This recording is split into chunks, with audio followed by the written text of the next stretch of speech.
Malaysia berjaya dalam perjuangannya menentang gerakan komunis. Kemenangan ini tidak ditunjangi dan dipengaruhi oleh orang-orang Melayu sahaja. Malah, gabungan semua kaum turut berjuang membantras keganasan komunis, terutamanya masyarakat Cina.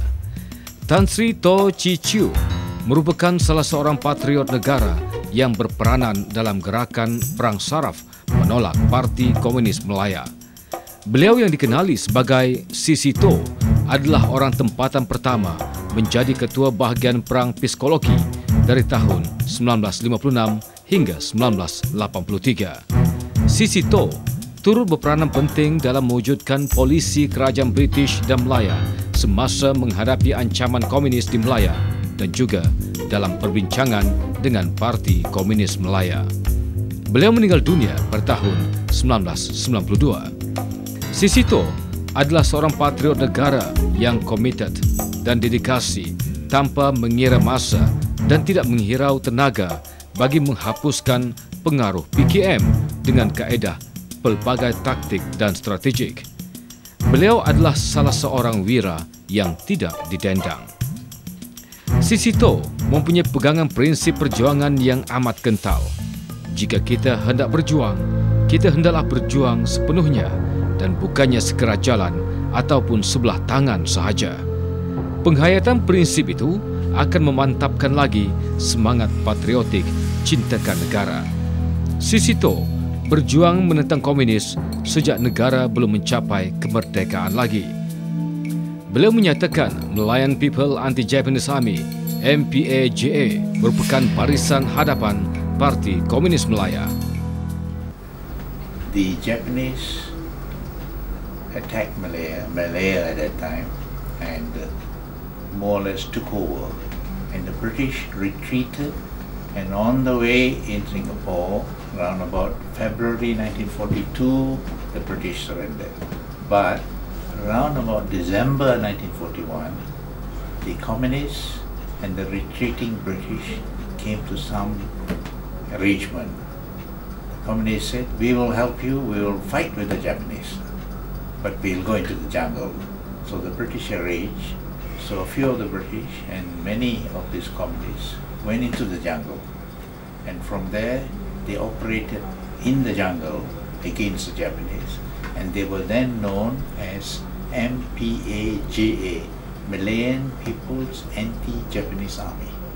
Perkara tersebut pernah dinyatakan sendiri oleh bekas Setiausaha Agung PKM, Chen Peng, dalam bukunya Alias Chen Peng, My Side of History.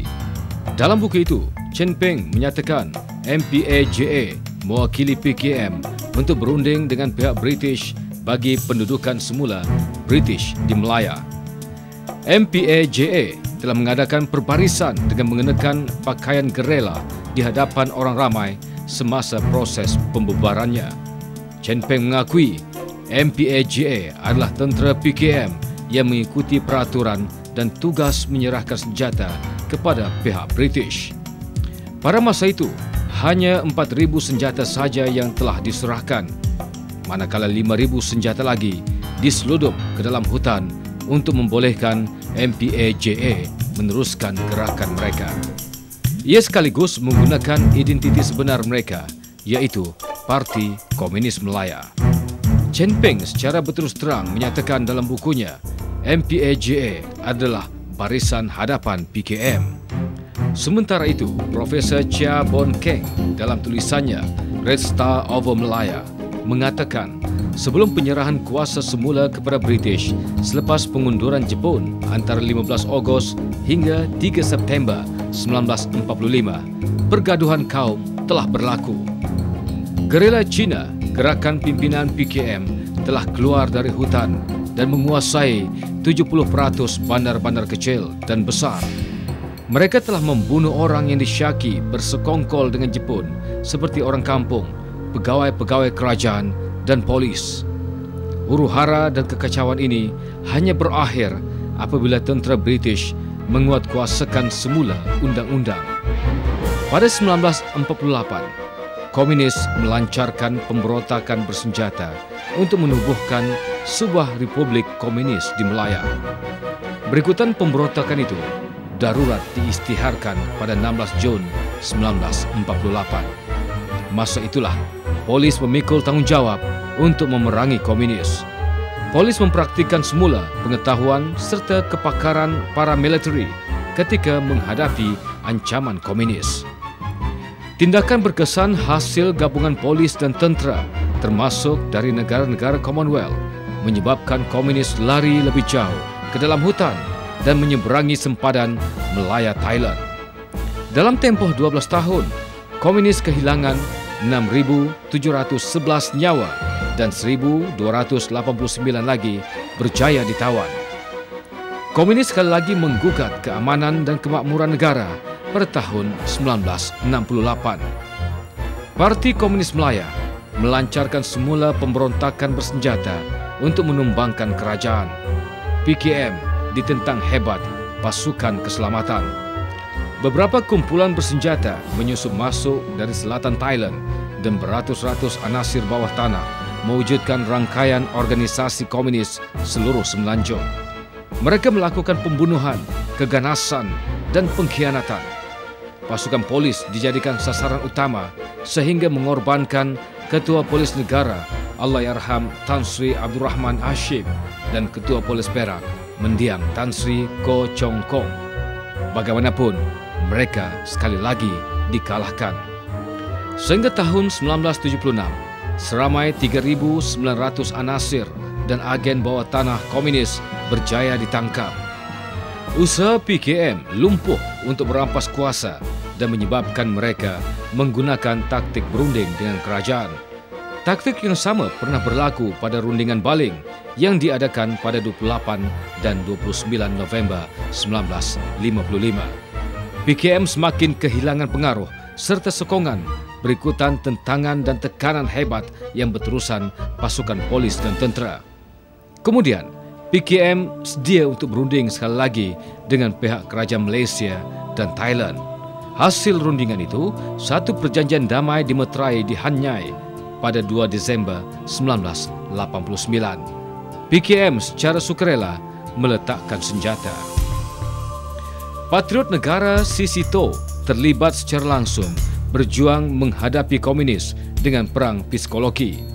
Keganasan dan kekejaman komunis walaupun telah menjadi antara rentetan sejarah Malaysia, namun mereka tidak layak dikenang sebagai pejuang negara. Gerakan yang mereka lakukan lebih banyak meninggalkan kenangan pahit. Kerana kepentingan ideologi sendiri, ramai yang terkorban akibat tindak tanduk yang melampaui batas. In the early 1950s, when the communists were at their full blast, communist terrorists, there were almost 400 to 500 attacks every night. In 1 month, you had 400 to 500 attacks, which means in 1 month, these communist terrorists in different parts of Malaya, they will attack either police stations, rubber estates, workers' houses. Workers' house attack means they'll set fire to the workers' houses, they'll set fire to managers' bungalows, they'll shoot and kill. So when you have about 400 to 500 a month, which means about 10 to 15 per night, you can well imagine how much effort the police and the military had to do to bring these people under control. And all this they did in the name of it. And who in the name of heaven talks about giving these people a tugu? My view, and I'm quite sure it's the view of many of my compatriots all over, is there should be no such thing as a kubu for communist terrorists.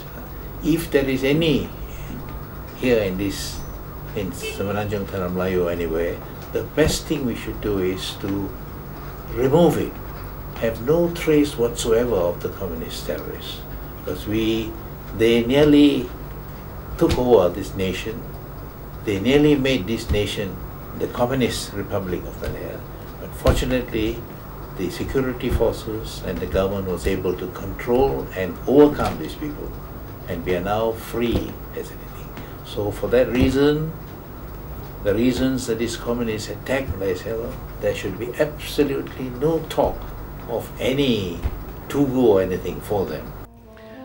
Penglibatan berani Sisito membuktikan kaum Cina di negara ini tidak merestui penumbuhan sebuah republik komunis. Mereka bersama-sama kaum lain memilih cara demokrasi yang mementingkan perpaduan dan hubungan baik antara kaum yang hidup makmur di sebuah negara merdeka. Perjuangan patriot-patriot negara seperti Sisito menentang komunis seharusnya dijadikan panduan untuk generasi Malaysia dalam mengenali musuh sebenar negara. Ia sekaligus mengeratkan lagi hubungan antar kaum atas asas yang telah diletakkan oleh perjuangan dan kepercayaan wira tak ditendang.